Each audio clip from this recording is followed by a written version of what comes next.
1923 সালে রাজদ্রোহের অভিযোগে ব্রিটিশ সরকার নিষিদ্ধ করে নজরুল সম্পাদিত অর্ধ সাপ্তাহিক ধূমকেতু পত্রিকা। সেই পত্রিকায় প্রকাশিত নজরুলের কবিতা আনন্দময়ীর আগমনেও নিষিদ্ধ হয়। 1 বছর সশ্রম কারাদণ্ডে নজরুলকে আটকে রাখার পর তার বক্তব্য জানতে চাইলেই তিনি লিখিতভাবে আদালতে উপস্থাপন করেন 4 পৃষ্ঠার বক্তব্য, যা রাজবন্দির জবানবন্দি নামে পরিচিত।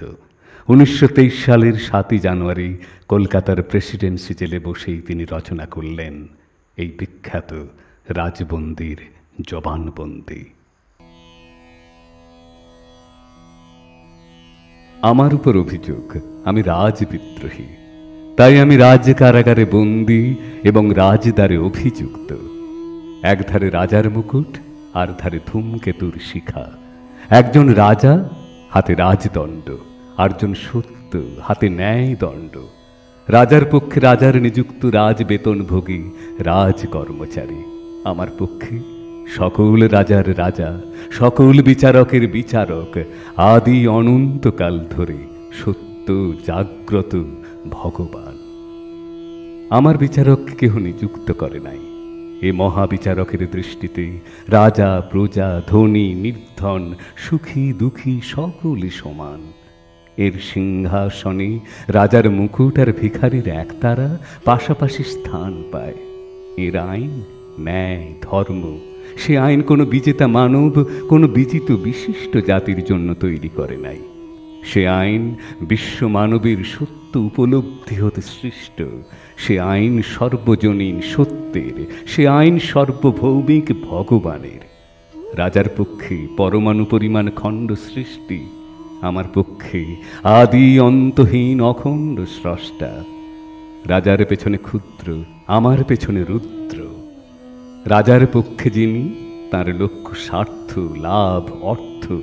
আমার পক্ষে যিনি, তার লক্ষ্য সত্য লাভ পরমানন্দ। রাজার বাণী বুদ্বুদ, আমার বাণী সীমাহারা সমুদ্র। আমি কবি, অপ্রকাশ সত্যকে প্রকাশ করবার জন্য, অমূর্ত সৃষ্টিকে মূর্তি দানের জন্য ভগবান কর্তৃক প্রেরিত। কবির কণ্ঠে ভগবান সাড়া দেন। আমার বাণী সত্যের প্রকাশিকা, ভগবানের বাণী। সে বাণী রাজবিচারে রাজদ্রোহী হতে পারে, কিন্তু ন্যায় বিচারে সে বাণী ন্যায়দ্রোহী নয়, সত্যদ্রোহী নয়। সে বাণী রাজদ্বারে দণ্ডিত হতে পারে, কিন্তু ধর্মের আলোকে ন্যায়ের দুয়ারে তাহা নিরপরাধ নিষ্কলুষ অম্লান অনির্বাণ সত্য স্বরূপ, সত্য স্বয়ং প্রকাশ। তাহাকে কোনো রক্ত আঁখি রাজদণ্ড নিরোধ করতে পারে না। আমি সেই চিরন্তন স্বয়ং প্রকাশের বীণা, যে বীণায় চিরসত্যের বাণী ধ্বনিত হয়েছিল। আমি ভগবানের হাতের বীণা। বীণা ভাঙলেও ভাঙতে পারে, কিন্তু ভগবানকে ভাঙবে কে? এ কথা ধ্রুব সত্য যে সত্য আছে, ভগবান আছেন, চিরকাল ধরে আছে এবং চিরকাল ধরে থাকবে। যে আজ সত্যের বাণীকে রুদ্ধ করেছে, সত্যের বীণাকে মুখ করতে চাচ্ছে, সেও তাঁরই এই ক্ষুদ্রাদপি ক্ষুদ্র সৃষ্ট অনু। তাঁরই ইঙ্গিতে আভাসে ইচ্ছায় সে আজ আছে, কাল হয়তো থাকবে না। নির্বোধ মানুষের অহংকারের আর অন্ত নাই। সে যাহার সৃষ্টি, তাহাকেই সে বন্দি করতে চায়, শাস্তি দিতে চায়। কিন্তু অহংকার একদিন চোখের জলে ডুববেই, ডুববে। যাক, আমি বলছিলাম আমি সত্য প্রকাশের যন্ত্র। সে যন্ত্রকে অপর কোনো নির্মম শক্তি অবরুদ্ধ করলেও করতে পারে, ধ্বংস করলেও করতে পারে, কিন্তু সে যন্ত্র যিনি বাজান, সেই বীণায় যিনি রুদ্রবাণী ফোটান, তাকে অবরুদ্ধ করবে কে? সে বিধাতাকে বিনাশ করবে কে? আমি মরব, কিন্তু আমার বিধাতা অমর। আমি মরব, রাজাও মরবে, কেননা আমার মতন অনেক রাজবিদ্রোহী মরেছে। আবার এমনই অভিযোগ আনয়নকারী বহু রাজাও মরেছে, কিন্তু কোনো কালে কোনো কারণে সত্যের প্রকাশ নিরুদ্ধ হয়নি, তার বাণী মরেনি। সে আজও তেমনই করে নিজেকে প্রকাশ করেছে এবং চিরকাল ধরে করবে। আমারই শাসন নিরুদ্ধ বাণী, আবার অন্যের কণ্ঠে ফুটে উঠবে। আমার হাতের বাঁশি কেড়ে নিলেই সে বাঁশির সুরের মৃত্যু হবে না, কেননা আমি আর এক বাঁশি নিয়ে বা তৈরি করে তাতে সেই সুর ফোটাতে পারি। সুর আমার বাঁশির নয়, সুর আমার মনে এবং আমার বাঁশি সৃষ্টির কৌশলে। অতএব দোষ বাঁশিরও নয়, সুরেরও নয়, দোষ আমার যে বাজায়, তেমনি যে বাণী আমার কণ্ঠ দিয়ে নির্গত হয়েছে তার জন্য দায়ী আমি নই।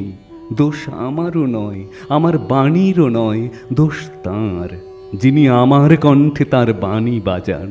সুতরাং রাজবিদ্রোহী আমিও নই, প্রধান রাজবিদ্রোহী সেই বাণী বাদক ভগবান। তাকে শাস্তি দিবার মতো রাজশক্তি বা দ্বিতীয় ভগবান নাই। তাহাকে বন্দি করবার মতো পুলিশ বা কারাগার আজও সৃষ্টি হয় নাই। রাজার নিযুক্ত রাজ অনুবাদক রাজভাষায় সে বাণীর শুধু ভাষাকে অনুবাদ করেছে, তার প্রাণকে অনুবাদ করেনি, তার সত্যকে অনুবাদ করতে পারেনি। তার অনুবাদে রাজানুগত্য ফুটে উঠেছে, কেননা তার উদ্দেশ্য রাজাকে সন্তুষ্ট করা। আর আমার লেখায় ফুটে উঠেছে সত্য, তেজ আর প্রাণ, কেননা আমার উদ্দেশ্য ভগবানকে পূজা করা। উৎপীড়িত আত্মবিশ্ববাসীর পক্ষে আমি সত্যবাদী ভগবানের আঁখি জল। আমি রাজার বিরুদ্ধে বিদ্রোহ করি নাই, অন্যায়ের বিরুদ্ধে বিদ্রোহ করেছি। আমি জানি এবং দেখেছি আজ এই আদালতে আসামির কাঠগড়ায় একা আমি দাঁড়িয়ে নেই।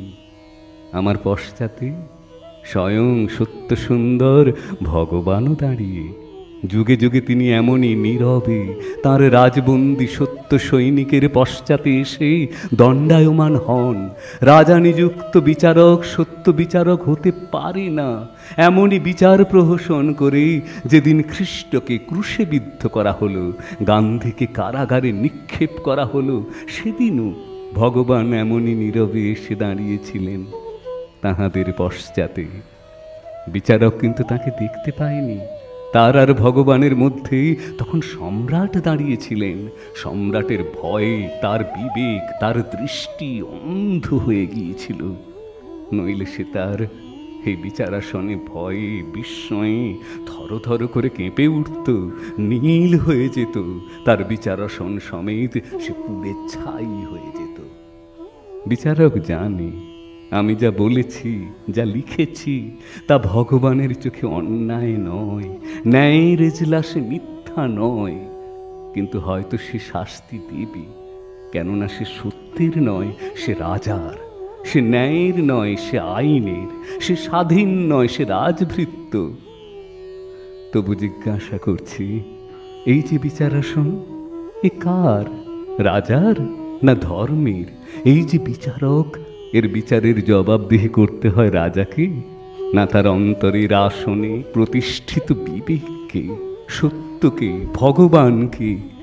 এই বিচারককে কে পুরস্কৃত করে, রাজা না ভগবান, অর্থ না আত্মপ্রসাদ?